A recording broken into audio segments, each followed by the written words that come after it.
ओम शांति। परम प्रिय परमात्मा शिव भगवान को कोटि कोटि नमन। आमे तो आज सबू आत्मा माने बाबांकर 29/7/2025 मसीहार मुरली महावाक्य शुणिले।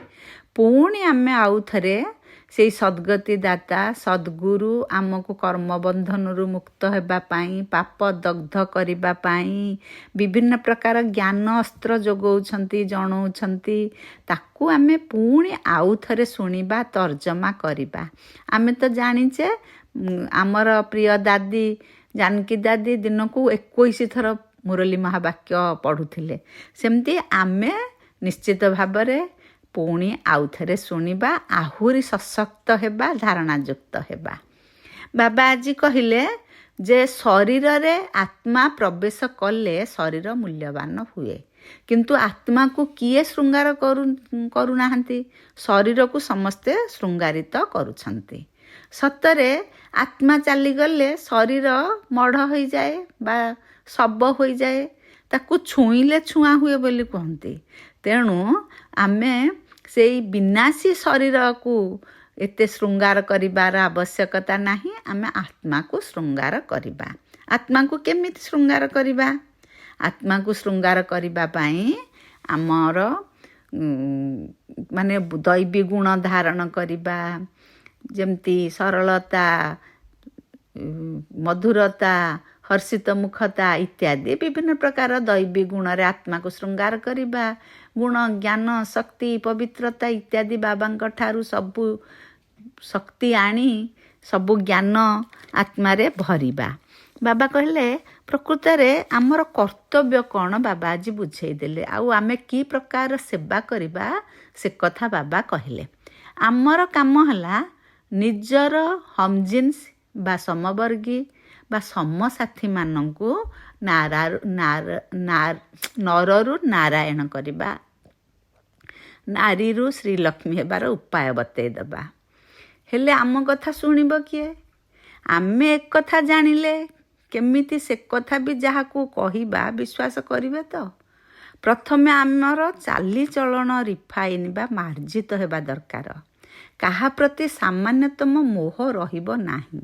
बाबांक ठरू बा स्वयं परमपिता परमात्मा ठारू एक कथा आमे शुणीछे बोली जणैबा। आमर तृतीय नयन बाबा खोली देइछंती बोली आमे जणैबा। जहा फल रे लोक मानकर विश्वास हेबो, सिए भी बाबांक कथा शुणिबे, सेमानकु आमे स्वर्गर रास्ता बतैबा। आज गीत रे कहिले नयनहीन को राह देखाओ।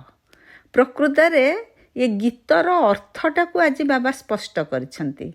कौन आमर बाबा कौन आमर शरीर को रास्ता देखौछंती कि से आत्मा को रास्ता देखौछंती। आमे साधारणतः लौकिक ज्ञान रे कौन जानिले नयनहीन माने दृष्टिबाधित, जो माने देखि पारु नाहंती। किंतु बाबा कौन कहिले जे प्रकृत रे जी भगवान को चिन्हि नाहंती, भगवान आसीछंती बोली जो माने विश्वास करू नाहंती, सेई माने होछंती नयनहीन। ये सबु आत्मा परमात्मा कथा सृष्टिर आदि मध्य अंतर कथा सृष्टि चक्र कथा इत्यादि जेते सबु गुह्य राज बाबांक ठारू शुणिके जी जानी गलेनी से माने होछंती तांकर तृतीय नयन बा ज्ञान चक्षु खोली जाइछे। बाबा सेथिपाई कहिले जे प्रकृत रे आमर भक्ति मार्ग रे अंध श्रद्धा रे लोक माने अंधार रे बाड़ी बुलाउछंती। जो माने तो बाबांक परिचय पाई नांती से माने अज्ञान अंधकार रे रहिछंती। आउ भक्ति मार्ग रे केवल चारिआड बुली भगवान को खोजुछंती। किंतु बाबा कहले तुमे वर्तमान तुमे तो नयनवान हेइछ, तृतीय नयन तुमर खोलिछि, तुमे वर्तमान अंध बा जहार अज्ञान अंधकार जो माने अच्छंती सेई मानकु स्वर्गर रास्ता बताओ बोली बाबा आज कहले। आमे तो समस्त को ओम शांति कहूचे, पुणी आमको जदि किए ओम शांति कहउछंती आमे प्रत्युत्तर रे पुणी ओम शांति कहूचे। किंतु प्रकृत रे शांति केउठी अछि से कथा किए जाने नाहंती। शांति होची आम आत्मार स्वधर्म। आमे जेते बेले जानी गले जे आत्मार स्वधर्म, आमे आउ कौन साधु सन्थ सन्यासी ଇତ୍ୟାଦିଙ୍କ ପାଖକୁ ଯାଉଛେ କି? ଯେତେବେଳେ ଜାଣିନଥିଲେ, ଯେମିତି ଭକ୍ତ ଆତ୍ମାମାନେ ଅନେକ ସାଧୁ ସନ୍ଥଙ୍କ ପାଖକୁ ଯାଉଛନ୍ତି, ପ୍ରବଚନ ଶୁଣୁଛନ୍ତି, ବିଭିନ୍ନ ପ୍ରକାର ବ୍ୟବସ୍ଥା କରୁଛନ୍ତି ଶାନ୍ତି ପାଇବା ପାଇଁ। ଆମେ ବର୍ତ୍ତମାନ ଭଗବାନଙ୍କୁ ଜାଣିଗଲେ ଆମ ଆତ୍ମାର ସ୍ୱଧର୍ମ ଶାନ୍ତି। ମୁଁ ଗୋଟିଏ ଶାନ୍ତ ସ୍ୱରୂପ ଆତ୍ମା ବୋଲି ନିଜକୁ ଭାବି ଆମେ ଶାନ୍ତିରେ ରହୁଛେ। ଶରୀରରେ ଯେପରି ଅଙ୍ଗ ପ୍ରତ୍ୟଙ୍ଗ ଅଛି, ସେମିତି ଆତ୍ମାର ମଧ୍ୟ ମନ, ବୁଦ୍ଧି, ଜ୍ଞାନଚକ୍ଷୁ ରହିଛି। ଜ୍ଞାନ ନେତ୍ର, ଆମର ଏଇ ଦୁଇ ସ୍ଥୂଳ ନେତ୍ର ତ ସମସ୍ତେ ଦେଖୁଛେ, କିନ୍ତୁ ଜ୍ଞାନ ନେତ୍ର ହେଉଛି ମନ, ବୁଦ୍ଧି, ଜ୍ଞାନ। ଏସବୁ ଯାହା ପାଖରେ ରହିଲା ଠିକରେ ସିଏ ତାଙ୍କର ଜ୍ଞାନ ନେତ୍ର ଖୋଲିଛି। ଯଦି ଆମକୁ କିଏ ପାଠ ପଢ଼ଉଛନ୍ତି ବୋଲି ଅନ୍ୟମାନେ ପଚାରିବେ, ଆମେ କ'ଣ କହିବା? ବାବା ଆଜି ସେଇ କଥା କହିଦେଲେ। ଯଦି ଆମେ କହିବା ଆମକୁ ପରମାତ୍ମା ପାଠ ପଢ଼ଉଛନ୍ତି, ଭଗବାନ ପାଠ ପଢ଼ଉଛନ୍ତି, ବାବା କହୁଛନ୍ତି ତୁମେ ଏମିତି କୁହନି।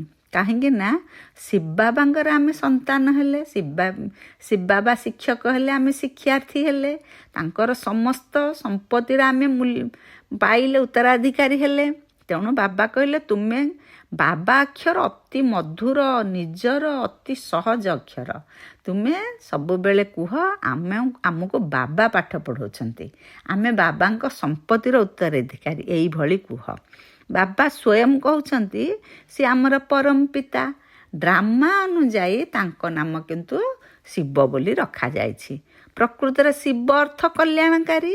ସେ ଜଗତ କଲ୍ୟାଣ ପାଇଁ ଆସିଛନ୍ତି ନା, ଦୁଃଖଧାମକୁ ସୁଖଧାମରେ ପରିଣତ କରିବା ପାଇଁ, ପତିତ ଆତ୍ମାକୁ ପାବନରେ ପରିଣତ କରିବା ପାଇଁ, ସେ ସମସ୍ତଙ୍କୁ ଦୁଃଖରୁ ସୁଖକୁ ବା ଦୁଃଖୀ ଆତ୍ମାକୁ ସୁଖୀ କରିବା ପାଇଁ ଆସିଛନ୍ତି। ତେଣୁ ବାବା କହୁଛନ୍ତି ପ୍ରକୃତରେ ତାଙ୍କ ନାମ ଶିବ।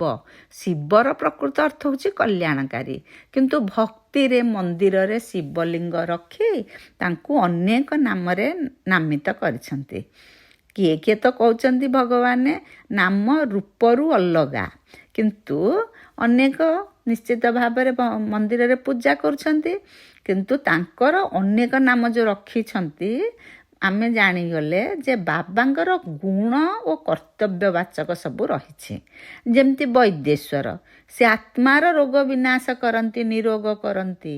ଯେମିତି ସତ୍ୟଯୁଗକୁ ଆତ୍ମାକୁ ପଠେଇ ସେଠାରେ ଅମରପୁରୀରେ ସୁଖ ଶାନ୍ତି ଆନନ୍ଦରେ ରୁହନ୍ତି, ସେଠି ନିରୋଗର ଶରୀର ପାଆନ୍ତି। ତେଣୁ ତାଙ୍କ ନାଁ ହେଲା ବୈଦ୍ୟେଶ୍ୱର। ତାଙ୍କ କର୍ତ୍ତବ୍ୟ ଅନୁଯାୟୀ ତାଙ୍କ ନାମ ହେଇଗଲା ବୈଦ୍ୟେଶ୍ୱର। ସେହିପରି ପାପକଟେଶ୍ୱର, ବର୍ତ୍ତମାନ ସେ ନିଜର ପରିଚୟ ଦେଇ କେମିତି ଆତ୍ମାର ପାପ କଟିବ, ବିକର୍ମ ବିନାଶ ହେବ, ଯୋଗ ତପସ୍ୟା ବତଉଛନ୍ତି, ସହଜ ରାଜଯୋଗ ଶିଖଉଛନ୍ତି। ତେଣୁ ତାଙ୍କ ନାମ ହେଲା ପାପକଟେଶ୍ୱର। ଏମିତି ତାଙ୍କର ଅନେକ କର୍ତ୍ତବ୍ୟବାଚକ ରହିଛି। ଗୁଣବାଚକ ନାମ ବି ରହିଛି। ଧରନ୍ତୁ ସଦାଶିବ, ସେ ସବୁବେଳେ କଲ୍ୟାଣକାରୀ, ମଙ୍ଗଳକାରୀ, ତେଣୁ ତାଙ୍କ ନାମ ସଦାଶିବ। ବାବା ଏଇ କଥା ବୁଝେଇଦେଲେ। ବାବା କହିଲେ ଯେ ସୋମନାଥ ମନ୍ଦିର କେତେ ବଡ଼, ମନ୍ଦିରକୁ ସଜାଯାଉଛି, ଆଖପାଖକୁ ସଜାଯାଉଛି, ସବୁ ଜାଗାରେ ବାହ୍ୟ ଆଡ଼ମ୍ବର କରାଯାଉଛି, କିନ୍ତୁ କେହି ଆତ୍ମାକୁ ଶୃଙ୍ଗାର କରୁନାହାନ୍ତି।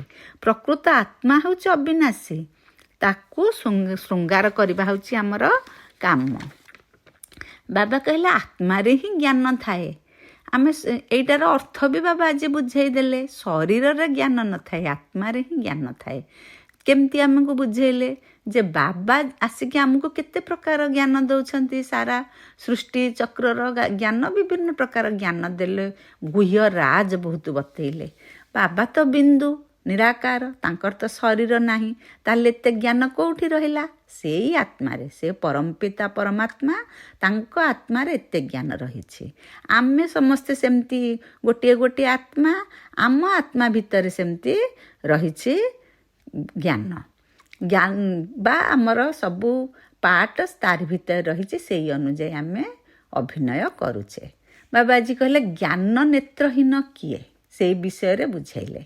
ସମଗ୍ର ଦୁନିଆରେ କାହାର ଜ୍ଞାନ ନେତ୍ର ନାହିଁ, କେବଳ ବ୍ରାହ୍ମଣ ସନ୍ତାନମାନଙ୍କର ଅଛି।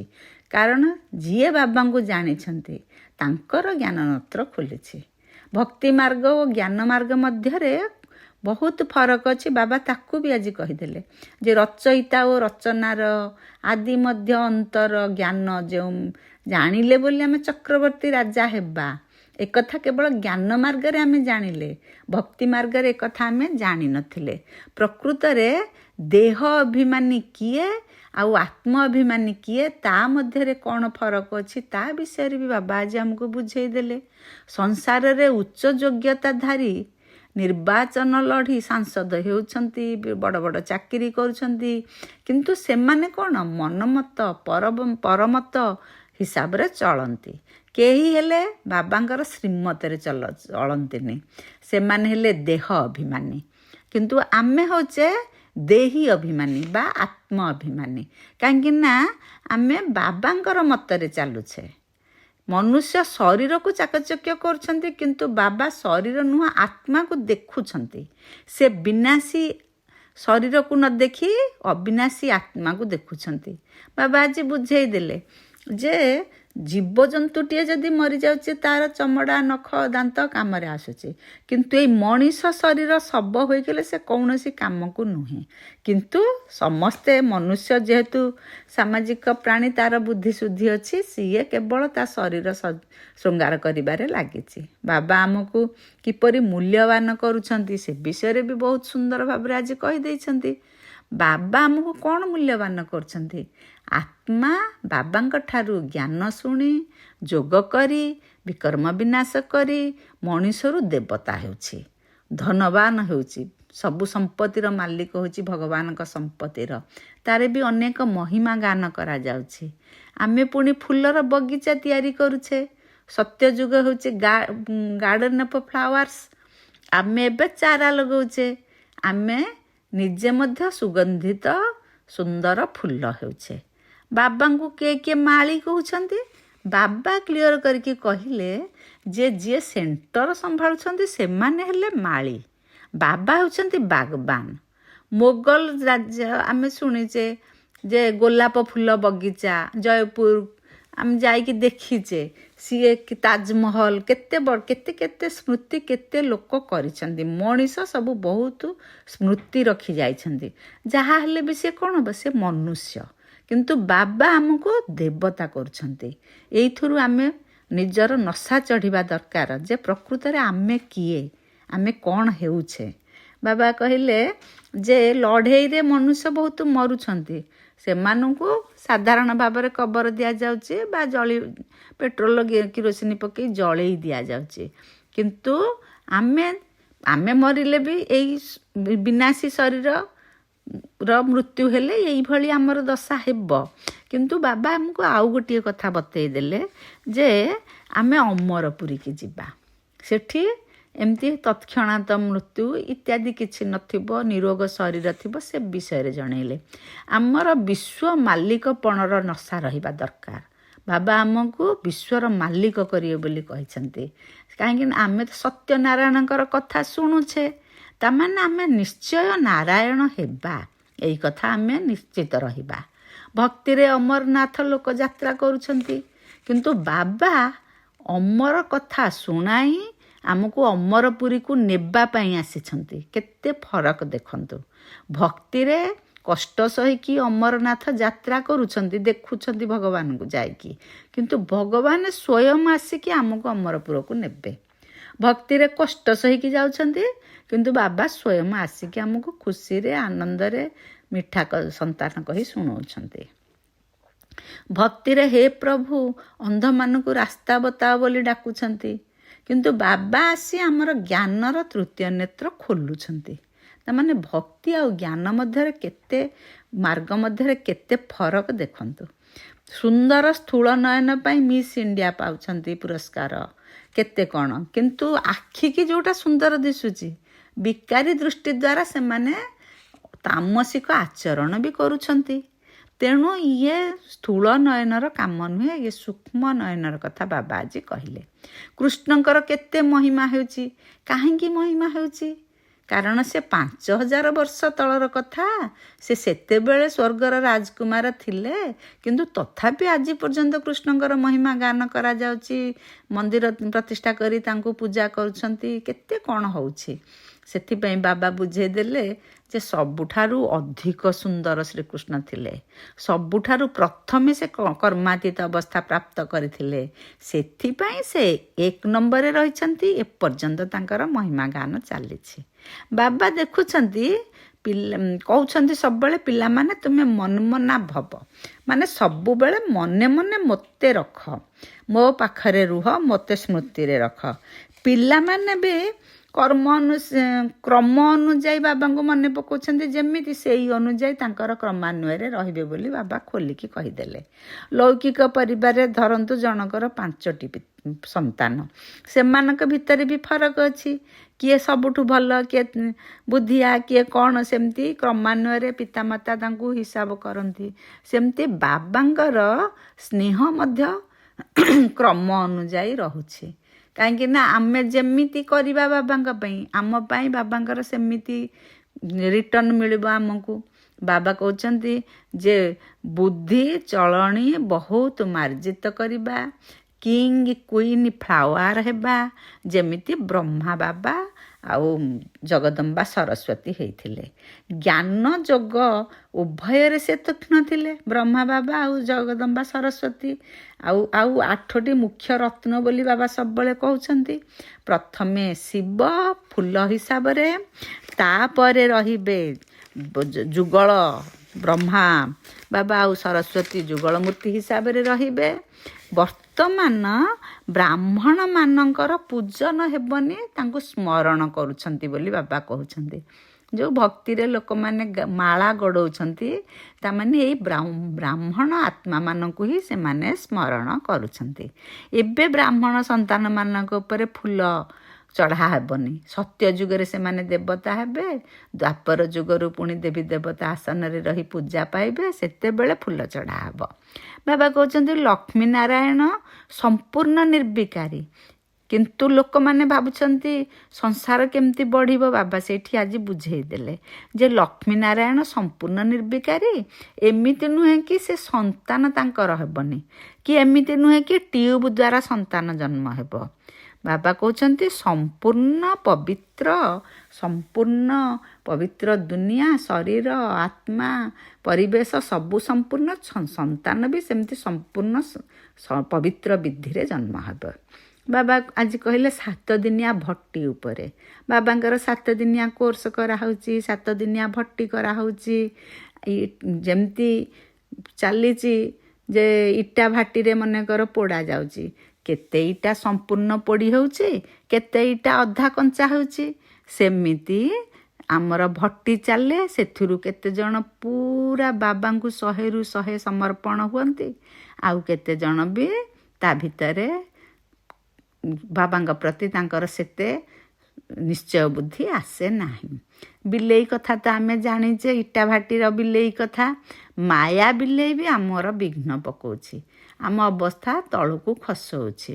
ତେଣୁ ପ୍ରଥମେ ହେଲା ଦେହ ଅଭିମାନ, ମୋହ କାରଣରୁ କନ୍ୟାମାନେ କେତେକ ବ୍ରହ୍ମାକୁମାରୀ ହେବାକୁ ଚାହୁଁଛନ୍ତି, କିନ୍ତୁ ପିତାମାତାମାନେ ମନା କରୁଛନ୍ତି, ତାଙ୍କୁ ବିବାହ କରିବାକୁ ଚାହୁଁଛନ୍ତି। ପ୍ରକୃତରେ ବିନାଶ ନିମନ୍ତେ ବାବା ଡ୍ରାମାର କୌଶଳ ରଚନା କରିଛନ୍ତି। ଏଇ ଯେମିତି କହିଛନ୍ତି ଯେ ଆମର ଭାରତରେ ଗୃହଯୁଦ୍ଧ ହେବ, ବହୁତ ଦୈବୀ ଦୁର୍ବିପାକ ହେବ, କେଉଁଠି ନ୍ୟୁକ୍ଲିୟର ବମ୍ ପଡ଼ିବ। ତେଣୁ ଏସବୁ ଜିନିଷରେ ଆମେ ବେଶୀ ମୁଣ୍ଡ ଭର୍ତ୍ତି କରିବା ଦରକାର ନାହିଁ। କେମିତି ବିନାଶ ହେବ ବାବା ହିଁ ତା'ର ନିୟମ ଜାଣିଛନ୍ତି। ସେସବୁ ଡ୍ରାମାର ନିୟମ ଅନୁଯାୟୀ ବା ଡ୍ରାମାରେ ଯାହା ଘଟିଛି ତାହା ହେବ। ଯେତେବେଳେ ଆମର ସମ୍ପୂର୍ଣ୍ଣ ପ୍ରସ୍ତୁତି ହୋଇଯିବ, ସମସ୍ତେ ଫୁଲ ହୋଇଯିବେ, ସେତେବେଳେ ଯାଇକି ବିନାଶ ହେବ ବୋଲି ବାବା କହୁଛନ୍ତି। ଅନେକ ଲୋକ ପଚାରୁଛନ୍ତି ନା, ତମେ ତ ଏତେ କଥା କହୁଛ, ବିନାଶ କେବେ ହେବ ସୃଷ୍ଟି, ତିଥି ତାରିଖ କୁହ। ସେଇ କଥା ବାବା ଆଜି ବୁଝେଇ ଦେଲେ ଯେ ଆମେ ଯେତେବେଳେ ସମସ୍ତେ ସମ୍ପୂର୍ଣ୍ଣ ପ୍ରସ୍ତୁତ ହୋଇଯିବା, କର୍ମାତୀତ ଅବସ୍ଥା ଆସିଯିବ, ତାହା ହେଲେ ବିନାଶ ହେବ। କି ଏଇ ଯେଉଁ ଫୁଲ ହେବେ ବୋଲି ବାବା କହୁଛନ୍ତି, ଫୁଲମାନଙ୍କ ଭିତରେ କିଏ ରାଜା ହେବେ, କିଏ ଗୋଲାପ ଫୁଲ ହେବ, କିଏ ମଲ୍ଲି ଫୁଲ ହେବ, କିଏ ଗେଣ୍ଡୁ ଫୁଲ ହେବ, କିଏ ଅରଖ ଫୁଲ ହେବ। କିନ୍ତୁ ଏଇଠାରେ ହିଁ ରାଜଧାନୀ ତିଆରି ହେବ। ଗୋଲାପ ଫୁଲମାନେ ହିଁ ଏଇ ରାଜଧାନୀରେ ରହିବେ, କିନ୍ତୁ ସେମାନଙ୍କର ବି ଭିନ୍ନତା। ସେମାନେ ଯିଏ ଯେମିତିଆ ସେଇ ଆସନରେ ରହିବେ, କ୍ରମାନ୍ୱୟରେ ରହିବେ। ବାବା କହିବା କଥା ଯେ ନିଜେ ଜାଣିଛେ, ଆମେ ତ ପୁରୁଷାರ್ಥୀ ଆତ୍ମା, ଆମେ ଜାଣିଛେ ପ୍ରକୃତରେ ଆମେ କ'ଣ ହେବା। ବାବା ଏଇଠି କହୁଛନ୍ତି ଯେ ପାହାଡ଼ରୁ ପାଣ୍ଡବମାନେ ପଡ଼ି ମୃତ୍ୟୁବରଣ କଲେ, କେତେ କାହାଣୀ ଅଛି, ପୁଣି କ'ଣ ହେଲା ତା ଉପରେ ତ କିଛି କହୁନାହାନ୍ତି। କିନ୍ତୁ ବାବା ଆମର ସବୁ କଥା କ୍ଲିଅର କରିକି ବୁଝାଉଛନ୍ତି, ସ୍ୱଚ୍ଛ ବୁଦ୍ଧି କରୁଛନ୍ତି। ସେ କହୁଛନ୍ତି କର୍ମଯୋଗ ଦ୍ୱାରା ପବିତ୍ର ହେବା, ତାପରେ ସତ୍ୟଯୁଗକୁ ଯିବା। କେବଳ ବାବା ଓ ସମ୍ପତ୍ତି ଏଇ ଦୁଇଟିକୁ ଆମେ ସବୁବେଳେ ମନେ ପକାଇବା। ଆତ୍ମା ଶରୀର ସବୁ ତ ଏଠାରେ ଅପବିତ୍ର ରହିଛି। ଏବେ ବହୁତ ପରିଶ୍ରମ କରିବାକୁ ପଡ଼ିବ, କାହିଁକି ନା ଆମର ଆତ୍ମା ଦୁର୍ବଳ ହୋଇଯାଇଛି। ବ୍ରହ୍ମା ବାବା ବି ନିଜେ ନିଜର ଅନୁଭବରୁ ଥରେ କହୁଥିଲେ ଯେ ଭୋଜନ ସମୟରେ ସେ ମନେ ଭାବନ୍ତି ଶିବ ବାବା ତାଙ୍କୁ ଖୁଆଇ ଦେଉଛନ୍ତି, ପୁଣି ଭୁଲି ଯାଆନ୍ତି। କାହିଁକି ନା ଶିବ ବାବା ତ ଅଦୃଶ୍ୟ ନା, କେବଳ ଅନୁଭବରେ ହିଁ ସେ କଥାଟା ବ୍ରହ୍ମା ବାବା ଭାବନ୍ତି ବା ବୁଝନ୍ତି ବା ଅନୁଭବ କରନ୍ତି। କିନ୍ତୁ ଯେତେବେଳେ ମାୟା ଆସିଯାଏ ସେ ପୁଣି ଭୁଲି ଯାଆନ୍ତି। ବ୍ରହ୍ମା ବାବାଙ୍କର ତ ଏମିତି ପରିସ୍ଥିତି ହେଉଥିଲା, ତାହେଲେ ଆମେ କେମିତି ଭାବିବା? ସେଥିପାଇଁ ସବୁବେଳେ ସଜାଗ ରହିବା, ସବୁବେଳେ ଯେମିତି ସାବଧାନ ରହିବା। ଏବେ ଆମେ ନାସ୍ତିକରୁ ଆସ୍ତିକ ହୋଇଯାଇଛୁ। ବାବା ତାର ଅର୍ଥ ବୁଝେଇ ଦେଇଛନ୍ତି ନା। ଯିଏ ଭଗବାନ ଆସିଛନ୍ତି ବୋଲି ଜାଣିଛନ୍ତି, ବିଶ୍ୱାସ କରୁଛନ୍ତି, ତାଙ୍କ ମୁରଲି ଶୁଣୁଛନ୍ତି, ତାଙ୍କ ଶ୍ରୀମତରେ ଚାଲୁଛନ୍ତି, ସେମାନେ ପ୍ରକୃତରେ ଆସ୍ତିକ। ଆଉ କେବଳ ମନ୍ଦିରକୁ ଗଲେ, କେଉଁଠି ଯାଇ ପ୍ରବଚନ ଶୁଣିଲେ ତାଙ୍କୁ ଆମେ ଆସ୍ତିକ କହିପାରିବା ନାହିଁ। ବାବା କହିଲେ ଯେ ସେମାନେ କହୁଛନ୍ତି, କେତେ ସାଧୁସନ୍ଥ କହୁଛନ୍ତି ଯେ ବାବା ହେଉଛନ୍ତି ବା ପରମାତ୍ମା ହେଉଛନ୍ତି ନାମ ରୂପରୁ ଅଲଗା। କିନ୍ତୁ ଆମ ବୁଦ୍ଧିରେ ଅଛି ବାବା ସ୍ୱୟଂ ପରମପିତା ପରମାତ୍ମା ଶିବ ବାବା ହେଉଛନ୍ତି ଜ୍ଞାନର ସାଗର। ସିଏ ଆମକୁ ଜ୍ଞାନ ଶୁଣାଉଛନ୍ତି, ସାରା ସୃଷ୍ଟି ପରିବର୍ତ୍ତନ କରୁଛନ୍ତି, ଯାହାକି ଅନ୍ୟ କିଏ ହେଲେ କରିପାରିବେ ନାହିଁ। ତାଙ୍କର ଅନନ୍ତ ମହିମା। ସାରା ଜଙ୍ଗଲ ଯଦି କଲମ ହେବ, ସାରା ଧରିତ୍ରୀ ଯଦି କାଗଜ ହେବ, ସାରା ସାଗର ଯଦି ସ୍ୟାହି ହେବ, ତାହେଲେ ଆମେ କେବେ ହେଲେ ବାବାଙ୍କର ଏତେ ମହିମା ତାକୁ ଆମେ ଜାଣିପାରିବା ନାହିଁ ବା ଶେଷ ହୋଇପାରିବ ନାହିଁ, ବର୍ଣ୍ଣନା କରିପାରିବା ନାହିଁ। ଏମିତି ପିତାଙ୍କର ଆମେ ସନ୍ତାନ, ତାହେଲେ ଏଥିରୁ ଆମେ ଭାବିବା ଦରକାର ଯେ ଆମେ କେମିତି ପିତାଙ୍କର ସନ୍ତାନ। ସେ ଆମକୁ କ'ଣ ଲକ୍ଷ୍ୟସ୍ଥଳ ଦେଖେଇଛନ୍ତି, କ'ଣ କରିବାକୁ ଚାହୁଁଛନ୍ତି, ଆମେ ସବୁ ଜାଣିବା ପରେ ବି ଯଦି ପଛୁଆ ହେବା, ତାମାନେ ଆମର ଅଧୋଗତି ହେବ ହିଁ ହେବ। ତେଣୁ ଆମର ଆତ୍ମାର ଊର୍ଦ୍ଧ୍ୱଗତି ପାଇଁ ଆମେ ସବୁବେଳେ ବାବାଙ୍କ ଶ୍ରୀମତରେ ଚାଲିବା। ବାବା ତ ସବୁବେଳେ କହିସାରିଲା ପରେ ପୁଣି ଧାରଣା କହନ୍ତି, ଆଜି ପାଇଁ ଆମେ କ'ଣ ଧାରଣା ଯୁକ୍ତ ହେବା। ବାବା ସେଥିପାଇଁ ବୁଝେଇ ଦେଲେ। ଏବେ ଆମେ ବାବାଙ୍କ ଦ୍ୱାରା ୱର୍ଥ ପାଉଣ୍ଡ ଅର୍ଥାତ୍ ମୂଲ୍ୟବାନ ହେଉଛୁ। ଆମେ ପୁଣି ଦେବତା ହେବୁ। ଏହି ନାରାୟଣୀ ନିଶାରେ ରହିବାକୁ ହେବ, ବନ୍ଧନମୁକ୍ତ ହୋଇ ସେବା କରିବାକୁ ହେବ, ବନ୍ଧନରେ ଫସିବା ଅନୁଚିତ। ଜ୍ଞାନ ଯୋଗରେ ତୀକ୍ଷ୍ଣ ହୋଇ ମାତା ପିତା ସମାନ ଫୁଲମାନଙ୍କର ରାଜା ହେବା ଏବଂ ନିଜ ସମବର୍ଗୀୟମାନଙ୍କର ମଧ୍ୟ ସେବା କରିବା। ବାବା କହିଲେ ବରଦାନ ତ ସବୁବେଳେ ଦିଅନ୍ତି, ଆଜି କହିଲେ ନିଜର ସର୍ବ ସମ୍ପତ୍ତିକୁ ଅନ୍ୟ ଆତ୍ମାମାନଙ୍କର ସେବାରେ ଲଗାଇ ସହଯୋଗୀ ହେଉଥିବା ସହଜ ଯୋଗୀ ହେବା। ଯଦି ଆମେ ଆମର ସବୁ ସମ୍ପତ୍ତିକୁ, ସମ୍ପତ୍ତି କହିଲେ ତ କେବଳ ଟଙ୍କା ପଇସାକୁ ବୁଝେଇବନି, ସମ୍ପତ୍ତି କହିଲେ ଆମର ସମୟ, ସଂକଳ୍ପ, ବୁଦ୍ଧି, ତାଙ୍କର ସେବା, ଇଏ ସବୁ ଦେଇକି ଆମେ ଅନ୍ୟମାନଙ୍କର ସେବାରେ ଏସବୁ କାମକୁ ଲଗେଇଲେ ଆମେ ସହଜରେ ସହଯୋଗୀ ହୋଇଯିବା। ସହଯୋଗୀ ହେବାର ସାଧନ ହେଲା ସର୍ବଦା ନିଜକୁ ସଂକଳ୍ପ ଦ୍ୱାରା, ବାଣୀ ଦ୍ୱାରା ଏବଂ ପ୍ରତ୍ୟେକ କାର୍ଯ୍ୟ ଦ୍ୱାରା ବିଶ୍ୱର ସର୍ବ ଆତ୍ମାମାନଙ୍କ ପ୍ରତି ସେବାଧାରୀ ମନେକରି ସେବାରେ ନିଜର ସବୁ କିଛି ଲଗାଇବା। ବ୍ରାହ୍ମଣ ଜୀବନରେ ଯାହା କିଛି ଆମକୁ ପ୍ରାପ୍ତ ହୋଇଛି, ଯଥା ଶକ୍ତି ରୂପୀ ସମ୍ପତ୍ତି, ଗୁଣର ସମ୍ପତ୍ତି, ଜ୍ଞାନର ତଥା ଶ୍ରେଷ୍ଠ ରୋଜଗାର କରିବାର ସମୟ ରୂପୀ ସମ୍ପତ୍ତି ଯାହା ବି ବାବାଙ୍କ ଠାରୁ ପ୍ରାପ୍ତ ହୋଇଛି ତାକୁ ସେବାରେ ଲଗେଇବା ଅର୍ଥାତ୍ ସହଯୋଗୀ ହେବା। ଯଦି ଆମେ ସେବାରେ ଲଗାଉଛେ ମାନେ ତ ବାବାଙ୍କ କାମରେ ସହଯୋଗ ଦେଉଛେ, ତେଣୁ ଆମେ ସହଯୋଗୀ ହେଲେ। ସହଯୋଗୀ ହେଲା ମାନେ ଆମେ ସହଜ ଯୋଗୀ ହୋଇଯିବା। କିନ୍ତୁ ସହଯୋଗୀ ସିଏ ହୋଇପାରିବ ଯିଏ ସମ୍ପନ୍ନ ହୋଇଥିବ। କାରଣ ସହଯୋଗୀ ହେବା ଅର୍ଥାତ୍ ମହାଦାନୀ ହେବା। ଆମ ପାଖରେ ଥିଲେ ତ ଆମେ ଦାନ କରିବା ନା। ତେଣୁ ସବୁଥିରେ ସମ୍ପନ୍ନ, 16 କଳା ସମ୍ପନ୍ନ, ଯେଉଁ ଅଛି ସର୍ବଗୁଣ ସମ୍ପନ୍ନ, ସର୍ବଶକ୍ତି ସମ୍ପନ୍ନ। ଆମର କେତେ କେତେ ପ୍ରକାର ଶକ୍ତି ଅଛି, ସେ ଶକ୍ତି ସମ୍ପନ୍ନ ହେଇଥିବା, ଗୁଣ ସମ୍ପନ୍ନ ହେଇଥିବା, ତାହେଲେ ଆମେ ସମସ୍ତଙ୍କୁ ସହଯୋଗ ଦେଇପାରିବା। ତାମାନେ ଆମେ ମହାଦାନୀ ହେବା। ଯଦି ବେହଦର ବୈରାଗୀ ହେବା ତେବେ ଆକର୍ଷଣର ସବୁ ସଂସ୍କାର ସହଜରେ ସମାପ୍ତ ହୋଇଯିବ। ବାବା ତ କେତେ କେତେ ମହାବାକ୍ୟ ଆମକୁ ବୁଝାଉଛନ୍ତି। ଆମେ ସେସବୁ ମନରେ ଧାରଣ କରିବା। ବାବାଙ୍କର ସେବାଧାରୀ ସନ୍ତାନ ରୂପେ ନିଜକୁ ପ୍ରତିଷ୍ଠିତ କରେଇବା। ଓମ୍ ଶାନ୍ତି।